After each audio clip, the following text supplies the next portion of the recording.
வணக்கம். இது தமிழ் குரலின் சிறப்பு நேர்காணல் இருக்கு. நம்மோடு இணைந்திருக்கிறவர் ஃபர்ஸ்ட் லைன் மீடியாவின் முதன்மை ஆசிரியர் மூத்த பத்திரிகையாளர் ஐயா முனைவர் உமாபதி அவர்கள். வணக்கம். வணக்கம். வணக்கம். அண்ணாமலை அவர்கள் திருப்பதியில் போய் ஏதோ சிறப்பு பூஜையிலலாம் கலந்துக்கிட்டு இருக்காரு. போன வாரம் கேரளாவில் ஒரு சாமியாரை பார்த்தாரு. அதுக்கு முந்தின மாதம் கர்நாடகா, அதுக்கு முன்னாடி காஷ்மீர்லாம் போயிட்டு வந்தார். என்ன இப்போ வேலை இல்லைன்றதுக்காக பரிகாரம் பண்ணுறதுக்கும் செய்வனை வைக்கிறதுக்கும் போயிருப்பாங்க. வேறு எதுக்கு? நைனாருக்கு இப்போ நைனார் அழியணும், ஒழியணும், காலியாகணும், நமக்கு மத்திய அமைச்சர் பதவி கிடைக்கணும், பெரும் பதவி கிடைக்கணும், இவங்கள இது பண்ணணும், தமிழிசையெல்லாம் ஒளிஞ்சு ஒன்றும் இல்லாமல் போகணும், நீ வாயவே திறக்கக்கூடாது, ஹெச்ராஜாலாம் வீட்டுக்குள்ளேயே முடங்கி கிடக்கிற மாதிரி, இந்த மாதிரிலாம் சில பூஜைகள்லாம் இருக்குது. அது தான் இவர் செய்வாரான்னு சொல்ல முடியாது.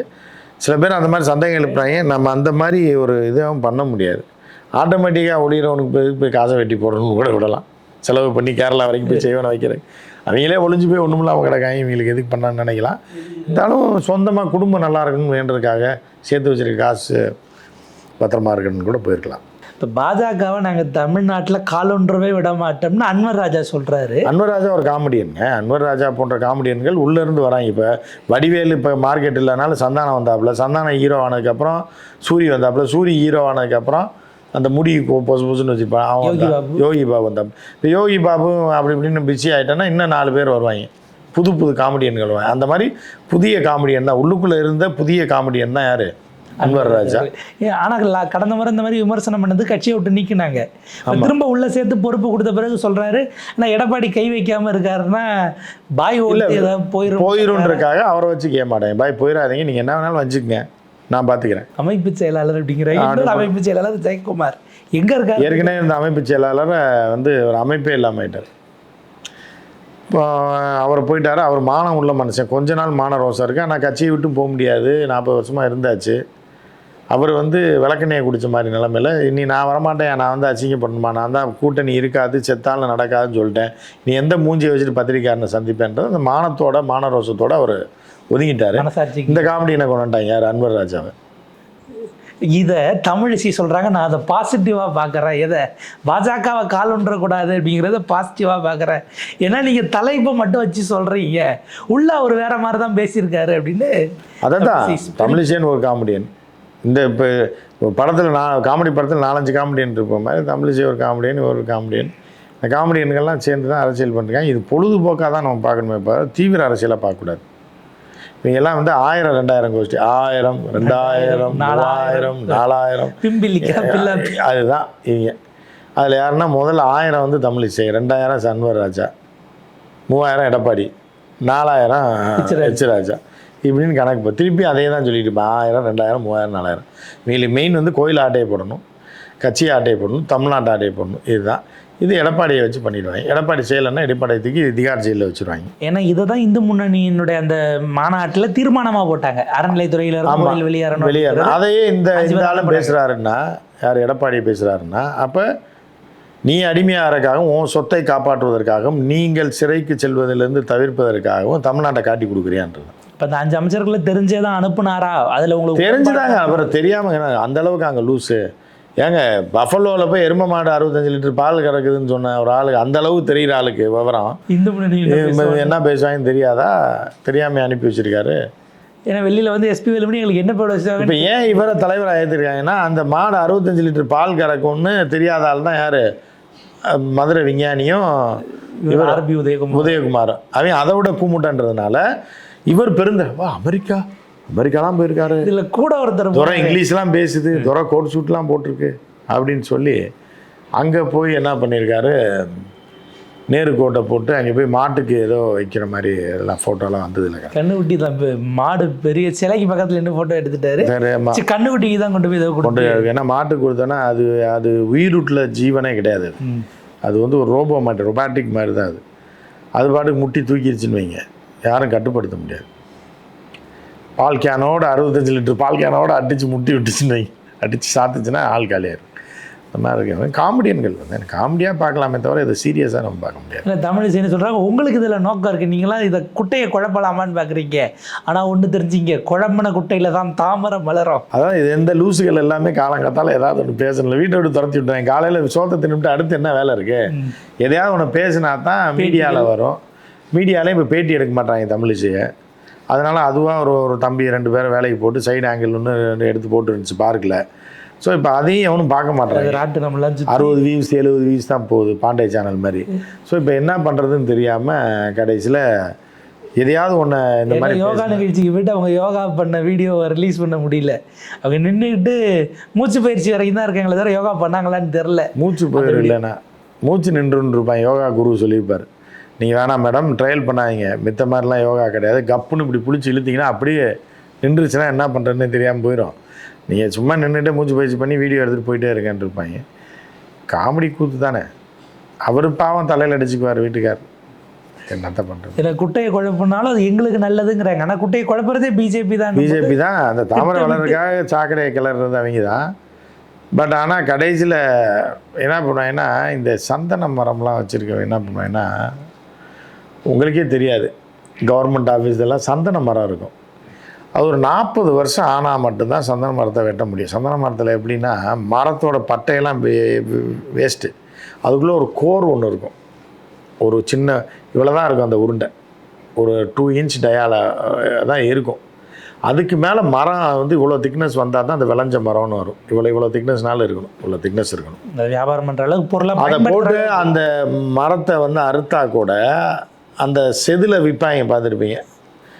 அந்த கோரில் இருக்கிறது தான் ஆயில் எடுக்க முடியும், மீதெல்லாம் வேஸ்ட்டு தான். அதை வந்து இவங்க இந்த கீ செயின் செஞ்சு விற்கிறவன் வேணாம் பொறுக்கிட்டு போயிடுவாங்க. ஸோ அந்த அளவுக்கு அது வந்து ஸ்ட்ராங்காக வந்து இருந்தால் மட்டும்தான் அந்த சந்தனத்துலேருந்து ஆயில் எடுக்க முடியும். சரியா? இப்போ என்ன அப்படின்னு பார்த்தீங்கன்னா, இந்த சந்தன மரத்து திருடர்கள் இருக்காங்க இல்லை, இவங்க வந்து ஒரு டைம் வேலூர் கோட்டைக்குள்ளே ஒரு சந்தன மரம் இருந்துச்சு 50-60 வருஷமாக. அது விளைஞ்சிருச்சு, கோட்டைக்குள்ளே இருக்குது, எஸ்பி ஆஃபீஸ் அதுக்குள்ளே தான் இருக்குது. அந்த கோட்டை செவுறு தாண்டி ஒரு பாதை தான் வரும். கரெக்டாக ஒரு கட்டத்தில் அது நல்லா விளைஞ்சிருச்சுன்னு தெரிஞ்சோடனே நைட்டாக அறுத்துட்டு போயிட்டாங்க. கோட்டைக்குள்ளே இருக்கக்கூடிய இதே மாதிரி சந்தன மரங்கள் தனியார் வளர்த்தான்னா கூட எங்கெல்லாம் வளர்க்குறான்னு பார்ப்பாங்க. இவன் கஷ்டப்பட்டு 40 வருஷம் வளர்ப்பான். கரெக்டாக அது ஒரு பருவத்துக்கு வந்தவொடனே நைட்டாக எவன் வெட்டுறானே தெரியாது, அழகாக அடியோடு வெட்டி வண்டியில் வச்சு கொண்டு போயிடுவாங்க. அதுக்கு சூழ்நிலை பார்த்துட்டு இருப்பாங்க. ஏன்னா ஒரு மரம் 8 லட்சம் 10 லட்சத்துக்கு போகும், 10 லட்சம் 15 லட்சம் 20 லட்சத்துக்கு போகும் ஒரு மரம். ஸோ அந்த மாதிரி தாமரை அதே மாதிரி தான், சேத்துல வளர்ந்தா கூட அது வளர்ந்து முடிச்சோடனே காலையில் பார்த்தா இருக்காது. நேற்று நைட்டு தான் இருந்துச்சுன்னா பூக்காரன் இருக்கான்ல, தாமரை பறிக்கிறதுக்குன்னே ஆள் இருக்காங்க. கோயில் ஆந்திராவிலலாம் கிடைக்கும். ஏன்னா நீங்கள் தாமரை மொத்தமாக ஆர்டர் கொடுக்கணும்னா எங்கன்னா ஆந்திராவில் தான் கொடுக்க முடியும். இந்த நம்ம காட்பாடி பார்டரில் இது இருக்குது பாருங்கள், அங்கே சொன்னீங்கன்னா 50 பூ 100 பூ 200 பூ முன்னாடி ஆர்டர் கொடுத்தீங்கன்னா வாங்கி கொடுப்பேன். இங்கே பிரச்சாரத்துக்குனால அங்கே ஆர்டர் கொடுத்தா வாங்கன்ற மாதிரி தான். தாமரை இங்கே கிடைக்காது. ஸோ அதை தாமரை பறிக்கிறீங்கன்னு ஆள் இருக்கேன், அவங்க இப்படின்னு போயிடுவாங்க. நீ என்ன தான் குட்டையை குழப்பி தமிழ்நாட்டில் தாமரையை வளர்த்தாலும் கரெக்டாக பருவம் வந்தோடனே பறிச்சுட்டு போய் அதுகிட்ட இருந்து வந்து பவன் கல்யாண் ஆமாம் பறிச்சுட்டு போயிடுவாங்க. நீ வாயை பொழந்துட்டு பார்த்துட்டு இருக்க வேண்டியதான். குட்டை தான் இருக்கும் கடைசியில், குட்டையும் சாக்கடையும் இருக்கும், காம்பு மட்டும் இருக்கும், தாமரை இருக்காது. இதுதான் தமிழ்நாட்டுன்றது உங்களுக்கு காட்டுவாங்க 2026. இதெல்லாம் ஒரு லூஸு, பொழுது போகாமல் ஏதோ பேசிகிட்டு இருக்காங்க அப்படின்ற மாதிரி தான் நம்ம பார்க்கலாம். இல்லை இப்போ இதுக்கு அடுத்து அவர் வராரு, கோவில் நம்பதில் இருக்க பணத்தை வச்சு எதுக்கு காலேஜ் கட்டுறீங்கன்னா அவர் கேட்குறாரு. கோயிலில் வச்ச பணத்தை வச்சு என்ன பண்ணுவாங்களா, கோயில் கட்டுவாங்களாம்மா, ஏதோ அன்னதானம் போடணுங்கிறாரா? அதான் அன்னதானம் தான் போட்டுட்டு இருக்காங்களே எல்லா கோயில்லையும். புரட்சி தலைவி இருக்கும்போதே, தெய்வத்தாய் இருக்கும்போதே தான் அன்னதானம் போட்டுச்சே கோயிலாக பரிகாரத்துக்கு. அது இன்றைக்கி வரைக்கும் தொடர்ந்து கொண்டு தானே இருக்குது. திமுக ஆட்சி வந்து நிறுத்தலையே, பசியார வரவன் சாப்பிட்டு போட்டுன்னு எல்லா கோயிலையும் அன்னதானம் போட்டு தானே இருக்காங்க. மத்தியானம் நீங்கள் அன்னதானம் சாப்பிட்ற ஒருத்த வறுமையின் கீழே இருக்கான்னு சொல்லுங்கள் பார்ப்போம், போய் பார்த்துட்டு வர சொல்லுங்கள். எல்லாம் வசதியானவர்கள் கோயிலுக்கு வர்றோம், அந்த கோயிலில் உட்காந்து சாப்பிட்டோம்னா புண்ணியம்னு சொல்லி தான் சாப்பிட்றதுல 100 பேருக்கு அன்னதானம் போட்டாங்கன்னா 80 பேர் வந்து வசதியானவர்கள் கோயிலுக்கு வர்றவங்க தான் சாப்பிட்றாங்க. இல்லை எந்த குறைபாடு இல்லை. அப்புறம் என்ன பண்ண சொல்கிறாரு இவரை மாதிரி கோயிலுக்கு பெயிண்ட் அடிக்க சொல்கிறாரா? அதில் ஒரு பெரிய சதி இருக்குன்னு அவர் சார்ஜ் பண்ணுறாரு. இல்லை அதை தான் சேரக்கூடாத இடத்துல சேர்ந்தா இதெல்லாம் தோணும், இப்படிலாம் தான் தோணும். இந்த மாதிரி வந்து கூமுட்டைத்தனமான அரசியல்வாதிகளை தமிழகத்தில் இருக்க விடுறதே, கவுன்சிலர் ஜெயிக்க விடுறது கூட ஆபத்தானது. புரியுதா உங்களுக்கு? நீங்கள் வந்து தெய்வத்திற்காக தானம் பண்ணக்கூடியவர்கள் எதுக்கு தானம் பண்ணுறான்? அம்மனுக்கு நகை போடணும், அது போடணும், கும்பாபிஷேகம் பண்ணணும், கோயிலை வளமாக வச்சுருக்கணும், நல்லா வச்சுருக்கணும். அதை தாண்டி அந்த கோயிலை வைத்து மக்களுக்கு நல்லது செய்யணுன்றதுக்காக தான் அறநிலையத்துறையை உருவாக்கப்பச்சு. இவங்க இதை அழிச்சிட்டு இந்த காசெல்லாம் தன்னுடைய சொந்த வீட்டுக்காக கொண்டு போகணுன்றக்காக தான் இந்த வேலையை எல்லாம் படிக்க கூடாதா இல்லை பாடம் சொல்லி தரதுல என்ன பிரச்சனை? இல்லை, அதை தான் என்னென்னா இவருக்கு இலவும் தெரியாது, எடப்பாடி இன்னைக்கு இலவா எட்டான்னு கூட தெரியாது. இந்த மாதிரி ஆட்கள்லாம் தமிழ்நாட்டை ஆண்டு கொண்டு இருந்திருக்கிறார்கள்ன்றது தான் எடப்பாடியை ஒருபோதும் மக்கள் அங்கீகரிக்கவே இல்லை. எடப்பாடி எப்படி முதலமைச்சராகனா காசு கொடுத்து காலில் விழுந்து தவழ்ந்து சசிகலா அம்மையார் வந்து பார்த்து தோளில் தட்டி இந்த தம்பி தான் முதலமைச்சர்னு சொல்லி அனாமதான் வீட்டு வேலை பார்த்துக்கிட்டு இருந்தவனை முதல்ல இதாக்கின மாதிரி பதவி கொடுக்குற மாதிரி இவருக்கு கொடுத்தாங்க. இவருக்கு வந்து எம்எல்ஏ இவங்க ஊருக்காரன் ஓட்டு போட்டால் எம்எல்ஏவாக இருந்து தொலைக்கட்டும்னு. ஆனால் நம்மளுடைய கேடு காலம், தமிழர்களுடைய ஆகாத நேரம், போதாத நேரம், இவரெல்லாம் முதலமைச்சராக இருந்து நம்மளை நாசப்படுத்தணும்னு தோணிருக்கு. அரசியலில் கமிஷன் வாங்குறது, காசு கொள்ளையடிக்கிறது, பர்சன்டேஜ் வாங்குறது கூட பொறுத்து கொள்ளலாம், ஏதோ நம்ம காசில் கொஞ்சத்தை திங்கிறான்னு விட்டுறலாம். ஆனால் இந்த மாதிரி மரபணு மாற்றப்பட்டதையும் தீய சக்திகள் உருவாக்கக்கூடிய பொருட்களையும் தேடி போய் இலவும் தெரியாமல் எட்டும் தெரியாமல் அமெரிக்காவில் போய், ஏன்னா என் உலகத்தில் உள்ளவனுக்கெல்லாம் தெரியாதா இந்த பசு 30 லிட்டர் கிடக்கு நம்ம வாங்கி கறப்போன்னு? ஏன் பண்ணலை அவங்கெல்லாம்? ஏன் இலங்கைக்காரன் வாங்கலை? ஏன் சின்ன சின்ன ஆப்பிரிக்க நாடுகளில் அந்த பசுவை வாங்க கொண்டு போய் இறக்கி பால் கறக்க அவனுக்கு தெரியாதா? ஏன்னா எதுவுமே தெரியாமல், அடிப்படையே தெரியாமல் இது போன்ற ஆட்கள் கையில் அதிகாரம் வந்ததுனால தான் இனி வந்துடக்கூடாது. இவர்களை வந்து என்ன பண்ணணும் அப்படின்னா அடியோடு அரசியலேருந்து அப்புறப்படுத்தணும். எடப்பாடியாரெல்லாம் என்னென்னா நகர்மன்ற தலைவருக்கு லாயக்கு. ஊரில் ரோடு போடுறது, சாக்கடை போடுறது, சாக்கடைக்கின்றது, இதுக்கு தான் லாயக்கே தவிர இவர் முதலமைச்சரானது நமக்கு பிடிச்ச கேடு காலம் தான் நம்ம பார்க்க முடியும். நமக்கு தீரா பழி அதெல்லாம். நாளைக்கு ஹெச் ராஜா தலைமையில் இவர் ஒரு போராட்டத்துக்கு கோயிலை அரசிட்டிருந்து மீட்க போய் தான் ஆகணுங்க. அடிமை தானுங்க. இப்போ நீங்கள் வந்து அடிமை ஆகிட்டீங்க, இல்லைன்னா ஜெயிலுக்கு போகணுன்னா எதை வேணாலும் நீங்கள் செஞ்சு தானே ஆகணும். ஜெயிலுக்கு போகிறியா வெளியில் இருக்கியா அப்படின்னா இதை பேசு. கோயிலுக்கு எதிராக போராட்டம் பண்ணு, பிராமணர்களுக்கு எல்லா பணமும் போய் சேரணும்னு பண்ணு, கோயில்களை வந்து அறநிலையத்துறையில் இப்போ நீ இன்றைக்கி போராட்டம் பண்ணேன்னா அறநிலையத்துறை வெளியில் போகணும், கோயில் அப்படி பண்ணலான்னா நாளைக்கு அவன் கேட்டானா எழுதி கொடுத்துருவியே நீ? கோயிலே எழுதி வச்சுங்க, ஹெச் ராஜாவுக்கு 4 கோயில், அண்ணாமலைக்கு 4 கோயில் அப்படின்னு எழுதி கொடுத்துருவீங்களே, வானதிக்கு 2 கோயில், இது தமிழிசைக்கு இந்த புத்து நாகாத்தம்மன் கோயில் இதெல்லாம் நீ வச்சுக்குமா?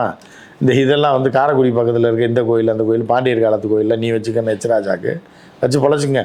கேகே நகர் பிள்ளையார் கோயிலாம் அதெல்லாம் சின்ன கோயில், சில்லற வருமானம். அதெல்லாம் இங்கே லோக்கலில் யாராவது கேட்டாங்கன்னா வட்ட செயலாளருக்கு வண்டு முருகனுக்கு எழுதி கொடுத்துருவாங்க. அப்புறம் உங்களெல்லாம் எப்படி வச்சு இது பண்ண முடியும்? அதனால் எடப்பாடியாரெல்லாம் அரசியலேருந்து ஓய்வு பெறுவது அவருக்கு நல்லது, இல்லைன்னா ஓய்வு பெற வச்சுருவாங்க மக்கள். ஆனால் அவரெல்லாம் ஒன்றும் கணக்கில் இருக்கிற ஆளே கிடையாதுங்க. 2026 வந்தால் அவர் காணாமல் போயிடுவார். பாப்போம் சார், இது அடுத்தது எப்படி போகணும்? உங்கள் நேரத்துக்கு வரத்துக்கு நன்றி. எனக்கு